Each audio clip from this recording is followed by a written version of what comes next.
Once again, this is Sickness, coming to you live and direct from Pelican Bay State Prison. For all of you that wonder who I am, my real name is Marcus Hume, CDC number AM7003.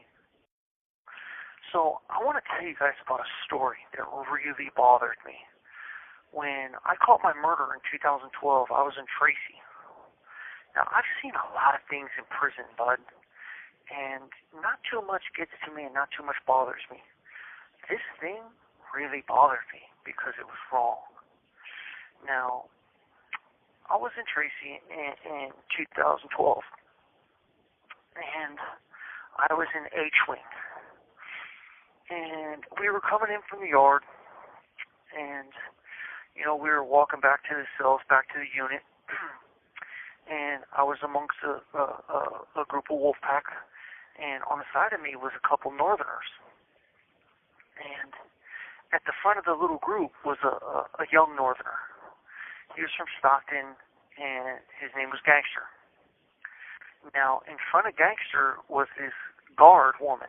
She was a CO, and she was an older woman, and she was going up the stairs to go to the cells to let us in. Now, as we get to the bottom of the stairs and we start to walk up, Gangsta's like a little bit behind this CO lady, and I'm next to Gangsta. Well, this CO lady starts to wobble and faints, and Gangsta caught her. She's out cold. I'm looking at Gangsta and I'm looking at this lady, and because she fainted and fell backwards, he caught her. Now, let that absorb in for a second. Any man worth his salt, I don't care who you are, would have caught that lady if you would have had the opportunity, right? I would have. I was right there. I would have caught her had not Gangsta caught her. And he backed down the stairs with her in his arms, and he set her on the ground. This call and your telephone number will be monitored and recorded. I'm standing right there with her, and she's starting to come to. Gangsta walks back down the stairs. I tell Gangsta, I got her. Go get help, So Gangsta walks to the podium, and he tells the cop, hey, man, the CO lady fainted. You might want to help her. The guards flip out, and they press the button. Okay, now when you press the panic alarm, all hell breaks loose. And I'm talking guards from all over the prison respond to this unit. Now, all they heard was the lady was on the ground. That's all they heard. So once the button gets pressed, everybody has to get on the ground. And they come in ready for war, the cops do. So the dude presses the button, everybody gets on the ground, and I'm laying right there next to the lady, and she sits up, and I can tell that she's really woozy. I'm like, ma'am, are you okay? She's like, yeah, I'm okay. I fainted. And I was like, you're okay. You didn't fall down the stairs. Everything's good. So the cops run in, and they run over to her. And they're like, are you okay? Did somebody assault you? And she goes, no. She goes, man, an inmate caught me. And she pointed out Gangsta. Well, the cops had cuffed Gangsta up when he told them, hey, she's on the ground, because they thought he had assaulted her, which wasn't the case. So, medical response to the lady, they take her to medical one, yada, yada, yada.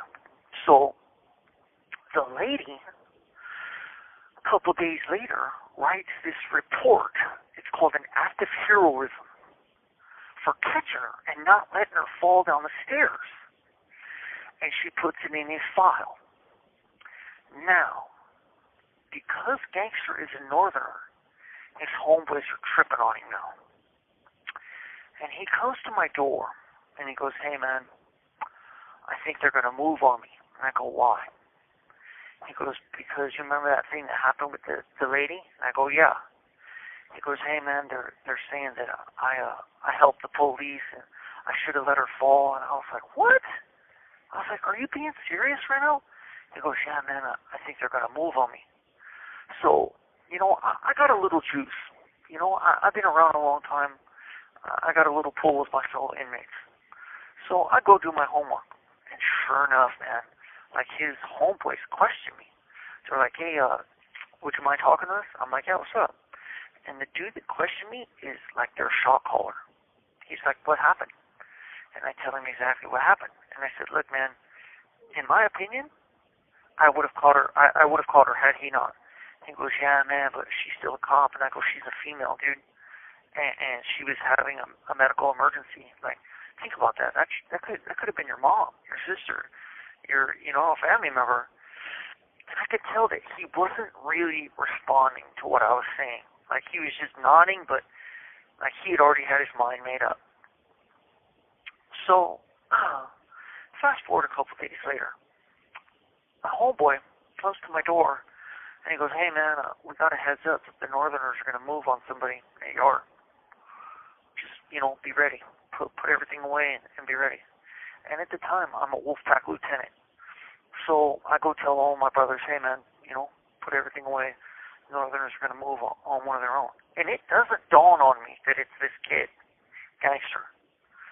So we go to yard, and at the end of yard, the Northerners are over there working out in their little corner. At the end of yard, two dudes move on this kid with razor blades, bud, and they butcher him. They cut him in the face, they cut him in the neck, they cut him in the head, they cut him in the arms. And it takes a while for the cops to, see what's going on. And the cops respond over there, and he's cut up bad. And the reason that they said that they did it is because he helped that lady. They said that it was aiding and abetting the cops, and that he shouldn't have done that, and the cops are the enemy. And, I'm a firm believer that the cops are not the enemy. The cops, I have never had a problem with the cops. They made better life decisions than I did. I don't hate them for the color of their uniform. Long as they treat me fair, and 90% of them that work in prison come here to do their job and go home, bud. They don't care. They don't treat you any different. We're all human beings. And that really bothered me that they moved on that kid for that. It's something...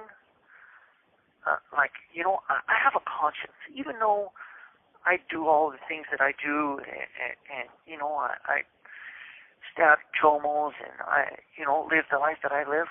I have a conscience. This call and your telephone number will be monitored and recorded. And I live by the creed, no harm to women and children, period, under any circumstance at all, period. And, I laid in my bed at night, and I thought about that. It's one of the things that really, it haunted me. I don't know if your viewers are going to understand that. It bothered my conscience that they did that to that kid.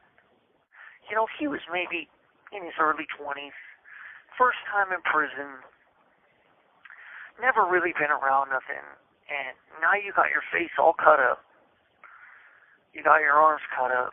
You got moved on by your own people, and you're deemed no good for doing what was right. I don't know if your viewers will relate to that or not. That, it bothered me. To this day, it bothers me when I think about it. Right now, it makes me cringe that the world that I live in, that if I was to assist a female or anyone that was having a medical emergency or anything, I could be looked at different by my people or those peers around me. That's the sad part of this place.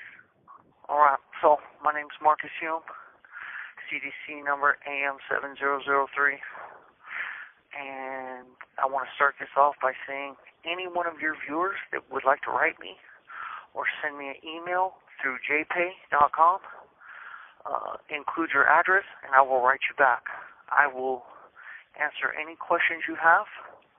I will converse with you. I will help you in any way I can. I'm not trying to glorify this prison stuff. I'm just giving you a real glimpse of what it's like behind these walls. So, in 2000, I'm going to say 2005, maybe the end of 2005 or 2006, I was in Merced County Jail, and I was fighting a gun beef and a possession charge. Now, while in this jail, I heard of another white boy who was a white crip. His name was C Nutty, and he's from MGC, which stands for Merced Gangsta Crip. Everybody knows this dude in this county jail. Like, supposedly, he's a real white crip. Like, his hood respects him and everything. Well, when I heard about this, I made it my mission to, if I ever run across this dude, I'm going to test him. I'm going to see what he's really about. So lo and behold, we're going to court one day, and there's this dude sitting in front of me, and it's a white dude, like white skin, just like mine, blue eyes, the whole shenanigans. And I hear him say, "Oh, cuz," and immediately it caught my attention. Boom. So I look over at him. I'm like, "Oh, this must be this dude." So when we get back to this little holding tank, I'm gonna get on him. I'm gonna show him what being in a tank with a real wolf pack's about. So we do our little court thing. They shuffle us out of the courtroom, and we go in this little side holding cage, and the cops take off our little shackles, and we're sitting there. Now, there's about 15 people in this holding cage. There's 2 blacks, this white dude, and then just a bunch of random, like, northerners and, just white dudes, not they weren't gangbangers or nothing. It was, just from my brief observation, I could see maybe, the two blacks were Crips because they were talking to dude, and then a few northerners. Now, I'm telling myself, man, you know what? I'm just gonna get on him. I'm gonna walk over, bang on him, and get on him, and whatever happens, happens, So I walk over, and he sees me coming, and he kind of turns towards me. I go, "Hey, man, your name is C Nutty?" He goes, "Yeah, cuz, wow, what's up?" And I sock him right in the mouth. I tell him, "My name's Sickness Wolfpack, what's happening?" And we start fighting. Well, what I don't know is these 2 dudes that were with him were his co-defendants. So these fools get on me too. And now I'm fighting 3 dudes, and I'm trying to concentrate on C Nutty because, that's my mission is to like bang his full face up. But I'm fighting 3 Crips at once, and keep it real with your viewers, I ain't doing too well. I'm kind of losing this. And there's no guards to be seen. Like, we're getting them off in there. So I jump on the bench, and I try to kick it one. And as I go to kick it one, I slip and fall.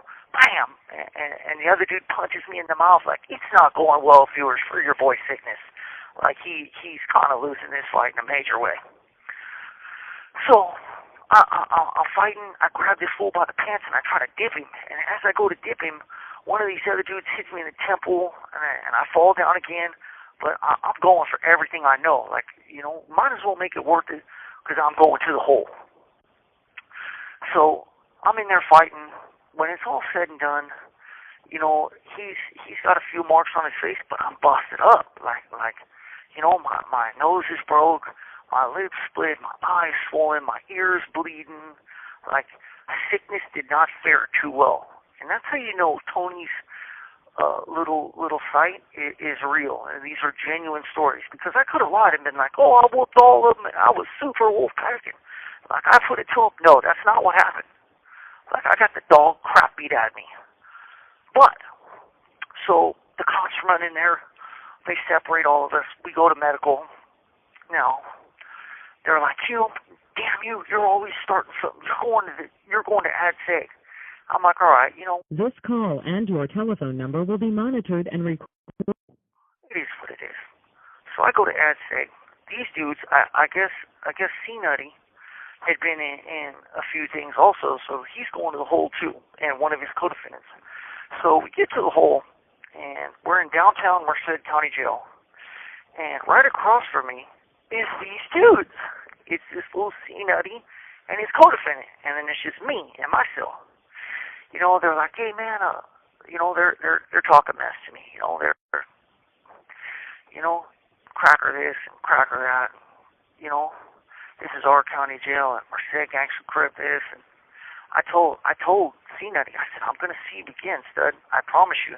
And next time, the odds ain't gonna be is favorable for you as they were. He's like, oh, you'll see me. I'm always in prison, cuz. Woo, woo, woo, right? Okay. So, fast forward a couple of years. Young Cygnus is now a Wolfpack lieutenant, and I'm in West Hall in Tracy in DVI on a parole violation. Now, one of the White Woods comes to my door, and I'm a porter. A porter, in case your viewers don't know, is somebody who comes out, cleans the tiers, sweep, mops. It's like a janitorial service job. It's my job. So, one of the white dudes who works in the program office, they do all the paperwork. They do the typing for the lieutenants and it's like a secretarial job. One of the white dudes comes to my door and he goes, hey, Cygnus, because you're never going to believe who's on the bus from county jail to Tracy tonight. And I go, who? And he says, C Nutty. And I go, no, you're lying. And he goes, yep. I go, oh, man, go get the homeboys. So I round up all the Wolfpack. I told the Wolfpack, look, man, the minute this dude pulls up, I'm getting on him. And I want some standby with the strap just in case his homeboys try to jump in for him. Because I want his homeboys knocked down. Like, they're like, yeah, it's good. Got you. So, your boy Sickness is on the third tier, and I got the mop bucket, and I fill it all the way up. And I know that these dudes are going to have to come in the front of the building, they're going to have to check in with the desk, and they're going to have to walk towards the stairs in order to go to their cells. Now, I'm waiting at the third tier where these dudes have to go up the stairs so I can drop something off the third tier and hopefully hit them in the head. Now, your boy Cygnus has got this small bucket filled up with water, soapy water, and I got two white boys on standby who both have hammers. This call and your telephone number will be monitored and recorded. Who both have hammers on. Now, before I get to this, let me tell you a little brief history of this dude C Nutty. He's a real crip, and I will give it to the dude. He's been to Folsom. He's created riots in Folsom. He's been, like, numerous places in prison, and the blacks backed him up. Like, he's a real dude from his hood. Like, it's not a joke. He's not a wannabe. Like, I tip my hat to him. But you're not going to sit on my tier in my unit with 30-something Wolfpack and a bunch of white boys. It's just not going to happen. You know, in prison, either you're going to ride with the whites or you're going to get removed. Now, don't get me wrong. There is white Northerners. There is white Southsiders. But as far as, like, whites from black gangs, it's not allowed. Like, they're targets. And they're trophy targets. Everywhere they go, they don't last very long.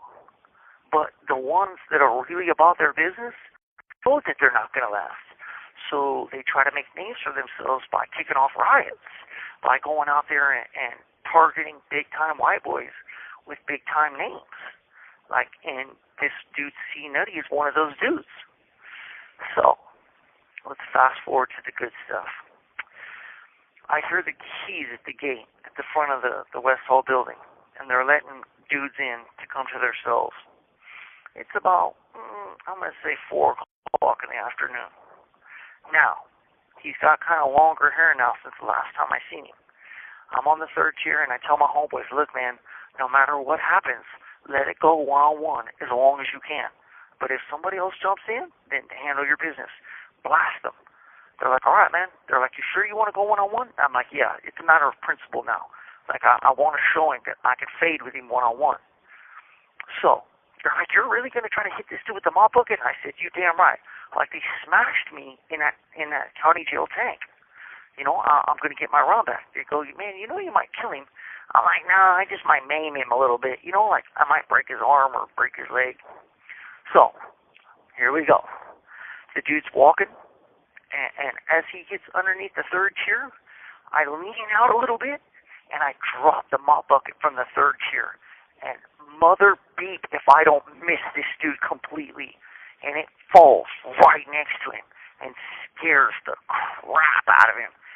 jumps back, looks up, and he's like, "Oh, cuz, sickness, I'm gonna get you now." And he runs up the stairs, dude, after I just tried to drop a mop bucket on him. So he runs up the stairs. I start running down the stairs, and we're fighting now, right at the foot of the stairs.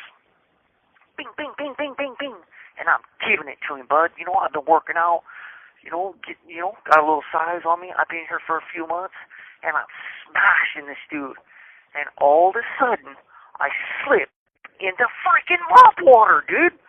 The mop water that I dropped from the third tier, I slipped, and this dude broke my nose, bud.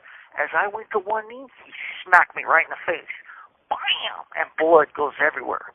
Now, for your viewers that don't know, if you've ever had a broken nose, the minute you get your nose broke, you can't see. Like your eyes instantly water up, blood goes everywhere. So now I'm trying to fight this, and I really can't see, and I'm starting to lose again. And I'm like, are you freaking kidding me? Like round 2, and I'm already losing, and it's because of the mop that I dropped tried to drop on this dude. So now we're fighting. I got him by the shirt. I pull his shirt up over his head. I'm socking him. We're fighting. It's pretty much like an even fight. The cops are running over there. Get down, get down. Cops are shooting a block gun. Boom, boom. And what do you know about your boy Sickness gets hit in the elbow with the block gun? So now I'm trying to fight one-armed. Like it broke my elbow. Like my elbow doesn't work. So I'm trying to fight one-armed. Cops are running over to break it up. They're like, get down, Hugh, get down, get down, get down. So now I go to medical, and we're in medical. I have to go to the outside hospital to get a cast put on my arm. And we go to the... You have 60 seconds remaining.